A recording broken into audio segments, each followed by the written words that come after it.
तो coping strategies वो तमाम हमारे तरीके होते हैं जो हमें एक स्ट्रेसफुल एनवायरनमेंट से डील करने में मदद करते हैं कॉन्शियसली, और हमारा दिमाग उनसे अवेयर होता है, हमारा दिमाग एक्टिवली उनसे लड़ने की कोशिश करता है और स्ट्रेस का हमारी लाइफ में इम्पैक्ट को हर तरह से कम करने की कोशिश करता है, या फिर हमारा जो बॉडीली रिएक्शन है इमोशनल और सोमैटिक उसको रिड्यूस करने की कोशिश करता है। स्ट्रैटेजीज की फर्दर 2 टाइप्स है, problem solving strategies, emotion reducing strategies.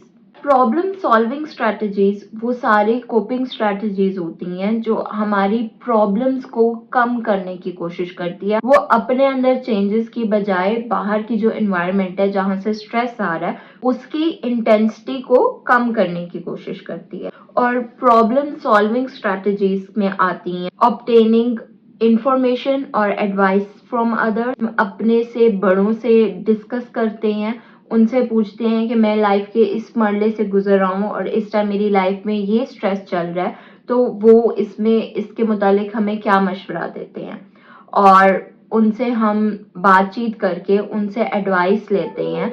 वो तमाम लोग जो उस चीज से गुजर चुके होते हैं या एक्सपर्ट होते हैं उनसे डिस्कस करके हमें एक आइडिया होता है कि हमने उन प्रॉब्लम्स से किस तरह से लड़ना। सेकंड पे है सॉल्विंग प्रॉब्लम्स, कि हम उस प्रॉब्लम को सॉल्व करने की कोशिश करते हैं।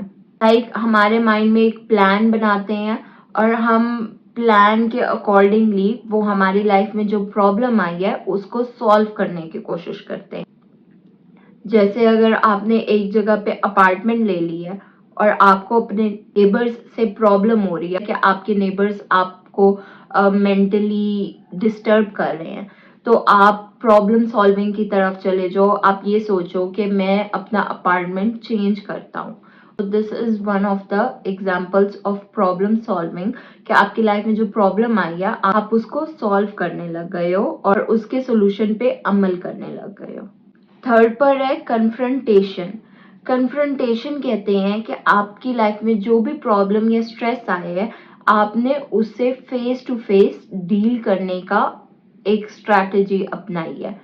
लाइक ये वो कोपिंग स्ट्रैटेजी है जिसमें आप जिस पर्सन से आपको प्रॉब्लम है, आपको अगर अपने टीचर से प्रॉब्लम है, अगर आपको अपने पेरेंट्स से प्रॉब्लम है, अगर आपको अपने फ्रेंड से प्रॉब्लम है, या फिर आपको अपने नेबर से प्रॉब्लम है, या फिर आपको अपने गैस के बिल से प्रॉब्लम है, तो अब आपने उसको कन्फ्रंट किया है। आपने अपने पेरेंट्स से जाके डिस्कस किया कि मुझे लगता है कि आप बाय एज हैं। आपने अपने टीचर को जाके कहा है कि मुझे लगता है कि आप ठीक नहीं पढ़ा रहे या आपकी मुझ पे तवज्जो कम है। आपने अपने पार्टनर से डिस्कस किया है कि मुझे लगता है कि हमारा रिलेशनशिप में इश्यूज आ रहे हैं, या फिर आपने डायरेक्टली अपने नेबर के पास चले गए और उनका दरवाजा नॉक करके उनको कह रहे हो कि आपका शोर बहुत ज्यादा आता है मेरे रूम में और I would really like to request you कि आप प्लीज अपनी म्यूजिक को कम कर लें। तो इन सब में आपने अपनी प्रॉब्लम को जाके कन्फ्रंट की है और उससे रिड्यूस करने की कोशिश की। उसके बाद जो इमोशन रिड्यूसिंग स्ट्रैटेजीज हैं वो तमाम स्ट्रैटेजीज हैं जिसमें आप आपके अंदर जो इमोशनल रिस्पॉन्स आता है उसको रिड्यूस करने की कोशिश करते हो। आप इन्वायरमेंट को कंट्रोल नहीं करने की कोशिश करते, आप इन्वायरमेंट को चेंज या उस स्ट्रेस को रिड्यूस करने की कोशिश नहीं करते, बल्कि आप अपना रिएक्शन, अपना रिस्पॉन्स उसको कंट्रोल करने की या उससे कम करने की कोशिश करते हो। इस पे सबसे पहले आता है वेंटिलेशन। वेंटिलेशन ऑफ इमोशंस होता है जिसमें हम अपने किसी दोस्त से या अपने थेरेपिस्ट से उस चीज के स्ट्रेस के मुतालिक बातचीत करना शुरू करते हैं कि मेरी लाइफ में अब ये स्ट्रेस आ गया और मैं इससे डील नहीं कर सक रहा और मैं इससे इस टाइम इस तरह से लड़ रहा हूँ वगैरह, और उससे डिस्कशन करने से आपका जो माइंड होता है वो थोड़ा रिलैक्स होता है। सेकंड पे आता है इवेल्युएशन ऑफ द प्रॉब्लम। इसमें आप प्रॉब्लम को असेस करते हो, प्रॉब्लम के बारे में बैठ के सोचते हो कि आपकी लाइफ में प्रॉब्लम है क्या, किस नोयत की है और इसके क्या क्या कंपोनेंट्स हैं, इसका क्या क्या पार्ट है जिससे आप कंट्रोल कर सकते हो। फर्दर अगर इसको ब्रेक डाउन करो तो इसमें क्या क्या पार्ट है प्रॉब्लम का जो आपके हाथ में नहीं है, आप कंट्रोल नहीं कर सकते और इसे सिर्फ आपने एक्सेप्ट करना है। तो सबसे पहले इसको एवेलुएट करना भी इमोशन रिडक्शन की एक कोपिंग स्ट्रैटेजी है। थर्ड में आप positive appraisal of the problem करते हो कि आप उस प्रॉब्लम के बारे में पॉजिटिव क्या चीजें हैं उस पे ध्यान देने की कोशिश करते हो। Like if you have lost a job, तो आप ये सोचने की कोशिश करते हो कि ठीक है, अब ये जॉब तो मैंने लूज कर ली, लेकिन it has open doors to new jobs और अब मैं नई बहुत अपॉर्चुनिटीज हैं जिनमें अप्लाई कर सकता हूँ।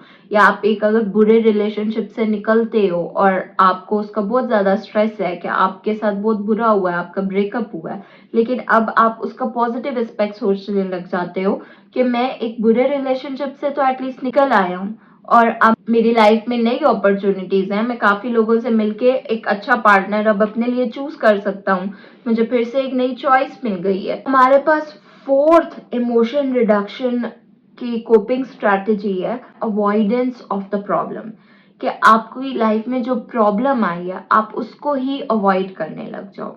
लाइक अगर आप अपने अपार्टमेंट में रहते हो और आपको साथ वाले नेबर के म्यूजिक से प्रॉब्लम है, तो आप ये कोशिश करने लग जाओ कि जिस टाइम वो म्यूजिक प्ले करता है आप उस टाइम रीडिंग रूम चले जाओ या आप कहीं और चले जाओ और अपना वो टाइम कहीं और स्पेंड करो। या फिर आप अपनी प्रॉब्लम से दूर हटो या फिर उसको कंप्लीटली मेंटली अवॉइड करो कि आप यूं बिहेव करो कि जैसे वो प्रॉब्लम एग्जिस्ट ही नहीं करती। आप थोड़ी देर के लिए ये सोचने लग जाओ कि no, you don't have any problem as such, और ये सिर्फ आपका माइंड सोच रहा है। लाइक आप उन लोगों से जो आपको प्रॉब्लम कॉज कर रहे हैं उनसे मिलना कम कर दो या उससे प्रॉब्लम के रिलेटेड बात करना कम कर दो। ये सारी कोपिंग स्ट्रैटेजीज हैं तो बहुत अच्छी, और ये हमारे माइंड को, हमारी बॉडी को एक कंट्रोल करती हैं, एक रेंज देती हैं रिएक्शन की कि हमने किस रेंज तक रिएक्ट करना है और कौन सा जो रिएक्शन है वो रेंज से बाहर हमें ही नुकसान पहुंचा रहा है, तो हमने किस तरह से उसको अपने कंट्रोल में करने की कोशिश करनी है। लेकिन ये नुकसानदेह भी है कि अगर ये जरूरत से ज्यादा हो जाए या अगर ये गलत टाइम पे हो जाए या अगर गलत तरीके से हो जाए, तो ये भी हो सकता है कि आपको प्रॉब्लम सॉल्व करने की बजाय कोपिंग स्ट्रैटेजी के थ्रू ही आप अपनी प्रॉब्लम बढ़ा रहे हो। जैसे एक चीज को कन्फ्रंट करने की बजाय आप उसे अवॉइड करने लग जाओ, या जो चीज आपको एक्चुअली अवॉइड करनी चाहिए थी आप उसको कन्फ्रंट करने लग जाओ। तो कोपिंग स्ट्रैटेजी का ठीक होना भी जरूरी है to achieve its good results.